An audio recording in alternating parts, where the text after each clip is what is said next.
Thank you everyone for joining in. I am so grateful to be here with Larry Perry, an attorney at Perry and Young.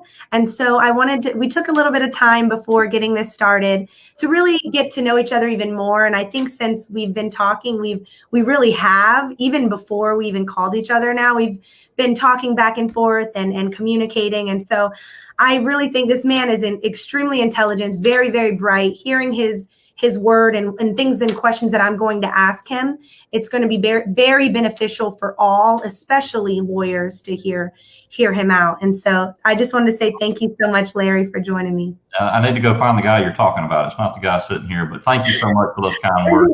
Yeah. Where's Hazel? Oh, no, I'm in the office today. No one's in the office, the Clearwater office, because Hazel is my dog, my rescue dog. And the last time we were talking back and forth, Hazel is in love with Larry. And so she was really jumping up and down. And so I was like, okay, that would be a little bit of a distraction. I got to go into the office for this one. So tell me a little bit about yourself, Larry. How long have you practiced law? I've been in the legal field since 1987, got my law degree got my first bar admission formally in 1991. Back in the day, as they say in Alabama, you could get a second year practice card. So that meant you had to have a licensed attorney with you, but you could do hearings, you could do anything but jury trials. And so I got to go have bench trials and argue things outside the presence of a jury, going all the way back to, I think, 1988, 1989, somewhere in there. Started out in Birmingham, worked from 87 to 95 at one firm in Birmingham, Johnson & Corey, which is now Corey Watson, one of the nice regional firms, national firms in the mass tort area. Left them in 95 and came down here to Panama City, Florida, to formulate I thought would be a long-standing partnership. Went a good ways, and then 12 years ago, started my own firm here with Chris Young. And so Chris Young and I and 7 other attorneys work in Panama City, Tallahassee, Marianna, and Panama City Beach.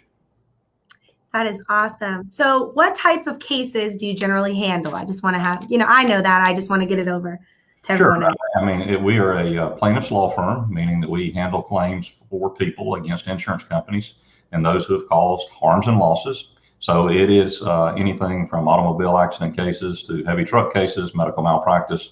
We also do hurricane claims. As you know, we had a hurricane, Category 5 hurricane hit our main office in Panama City and took us down for several months.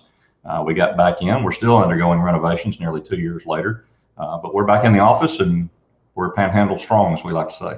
Oh, I love that. So going off of that, piggybacking off of what you said when it came to the hurricane, do you think being over there in Panama City and in the Panhandle, it has gotten you guys ready? When you said, Panama strong, Panhandle strong, do you think it has gotten you ready and more prepared for what is to come with the global pandemic and everything right now that is going on in the world? Do you think it has made you guys almost more prepared? It did. It did in a strange way, just to kind of tell everybody, because Hurricane Michael, it's almost like we're the forgotten people. Hurricane Michael was a Category 5 hurricane that struck Panama City October 10th, 2018. For 30 days, our main cell phone service was kind of spotty, if at all. There were 3 weeks that I could not use my Verizon cell phone within the county. And a lot of folks here, we had, Verizon had a saturation of nearly 70% here in the county. So it really crippled our county as far as communications. At our office for over a month, we had no electricity, no water, no internet, certainly no cell phone service, no phone service. And so you had to improvise. You had to take care of things. I'm a strategist and tactician, and I spoke with one of my mentors. He said, Larry, you took a direct hit in your bunker. He says, you survived, and it's the leadership skills of the people on your team that kept the firm going in that period of time, and we're able to regroup and stay together. In addition to, we have a wonderful staff. Our staff hung together. They were constantly raising their hands.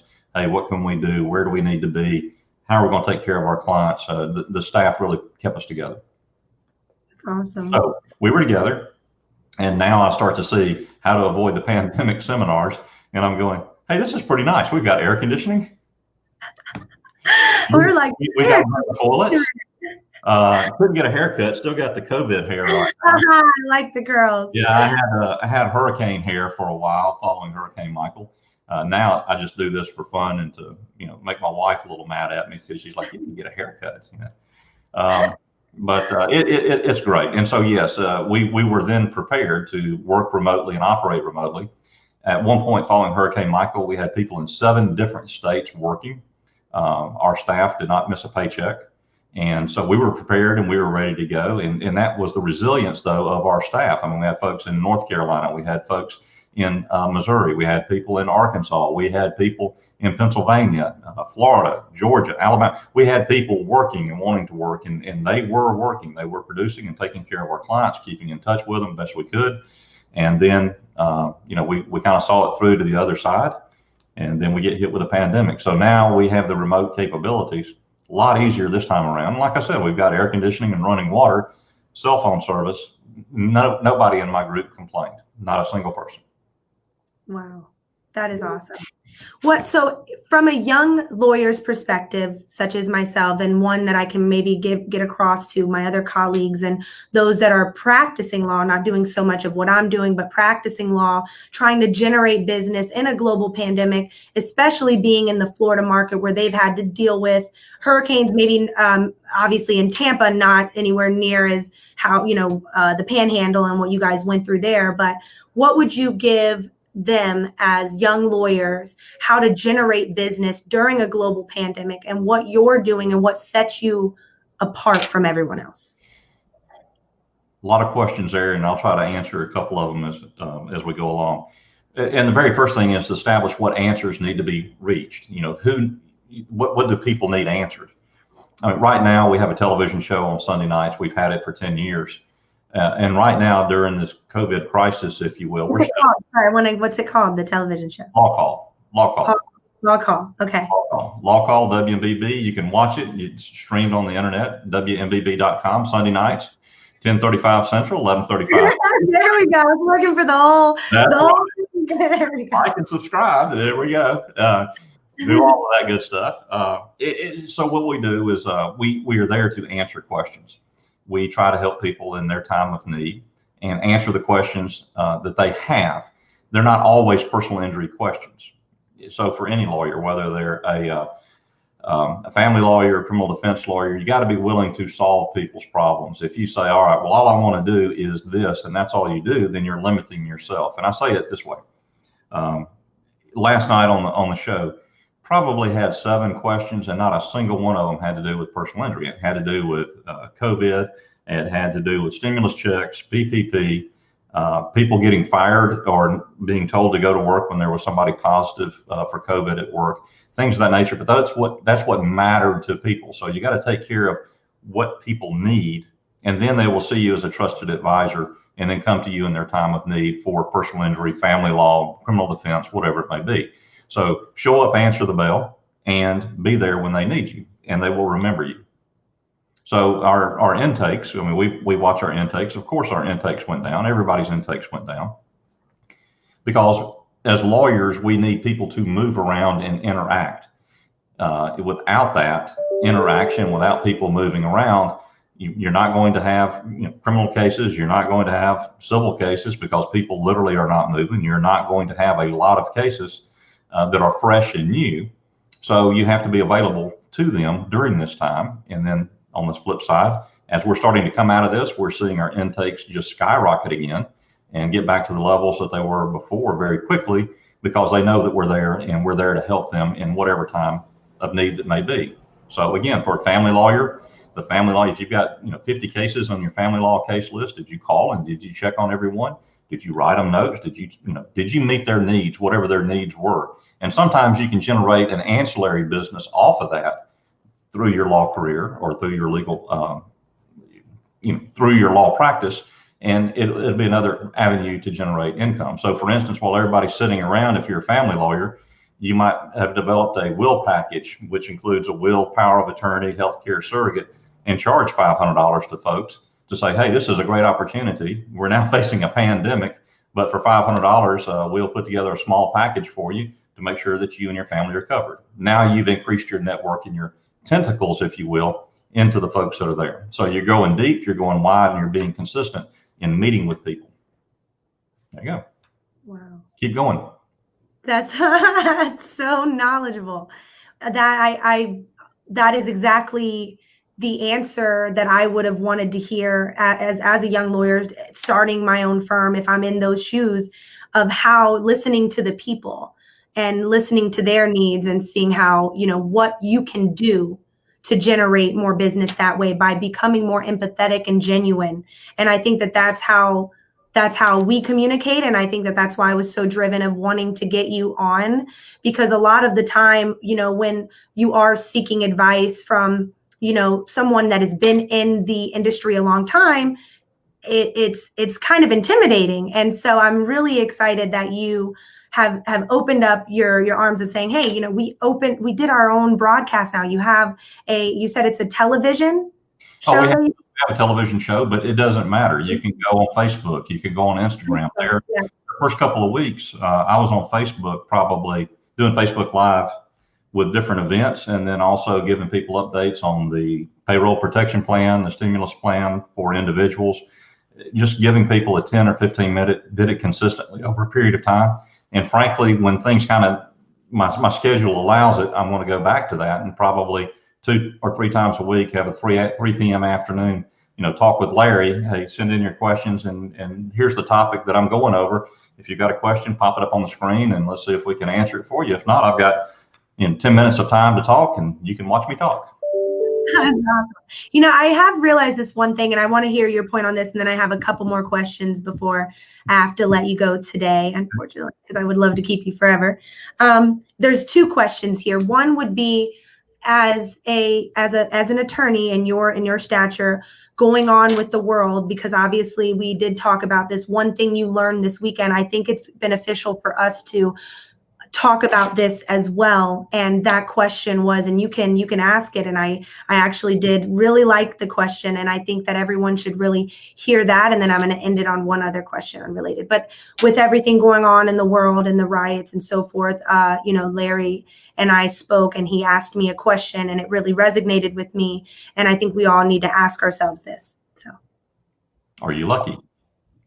Am I lucky? Do you consider yourself to be lucky or unlucky? And that one simple question provides a lot of insight into who you are and who you can become. It is different. It's different. It's a different question than I've ever seen.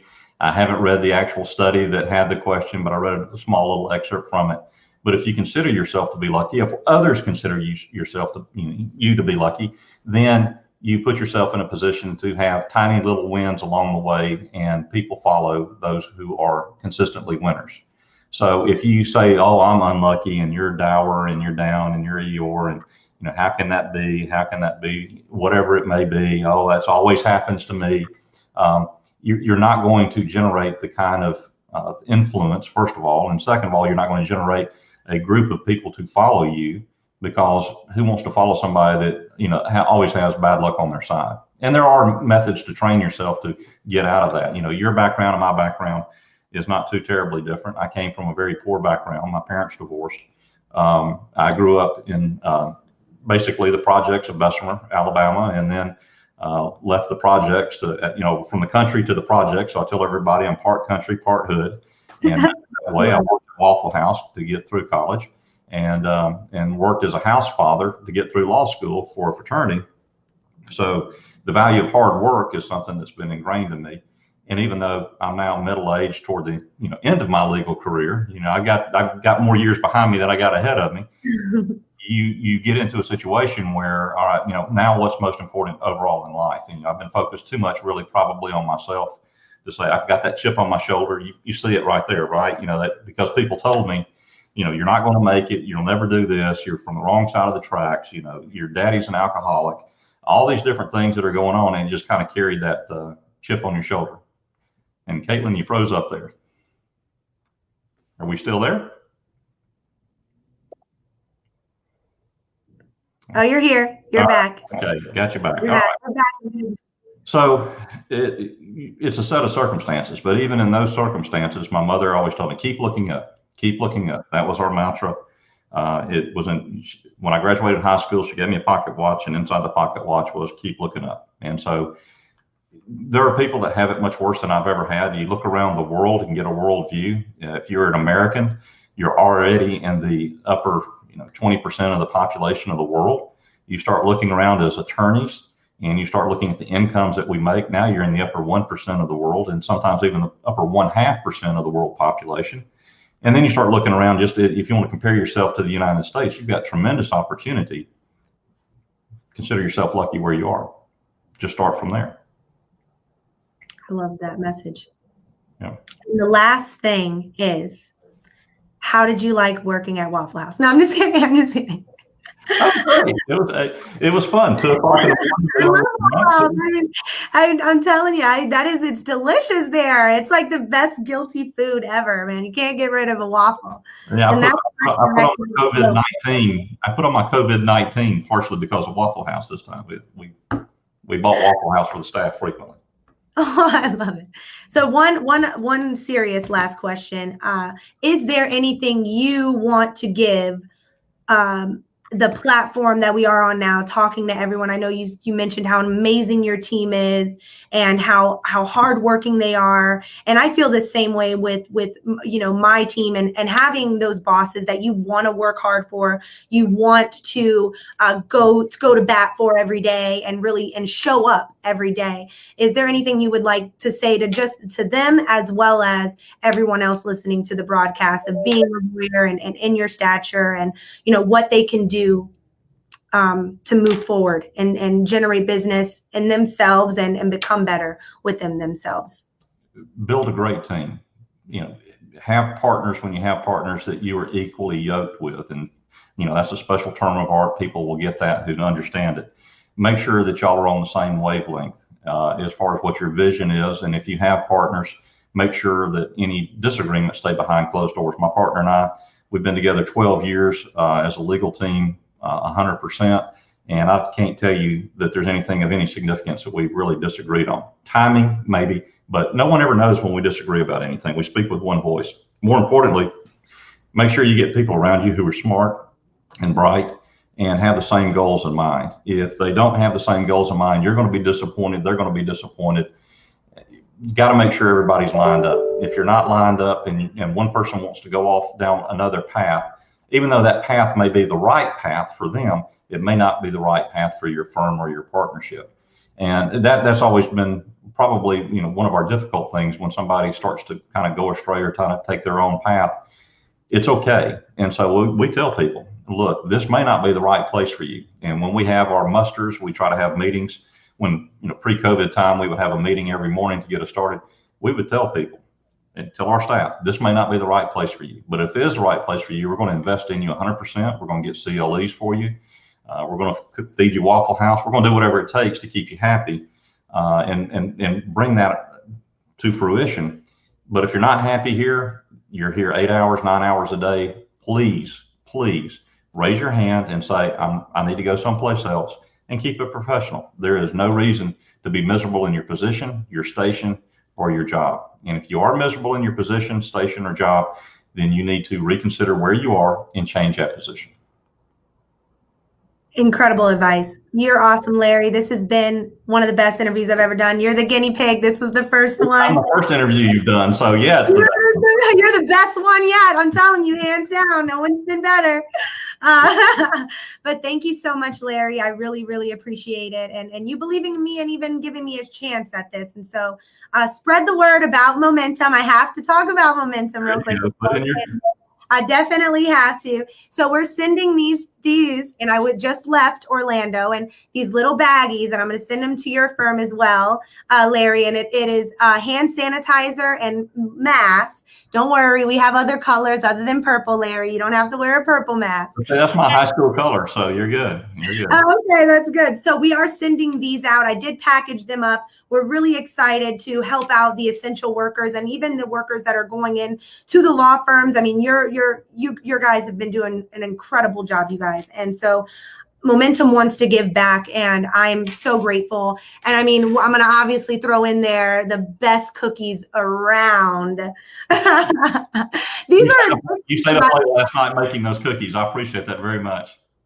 They're incredible. They're amazing. But I'll send one for you and your wife. And so I'll send her a little lip gloss too. I'll throw that in there. But I'm very grateful for you, and thank you so much. And I appreciate you. And let's stay strong throughout all of this.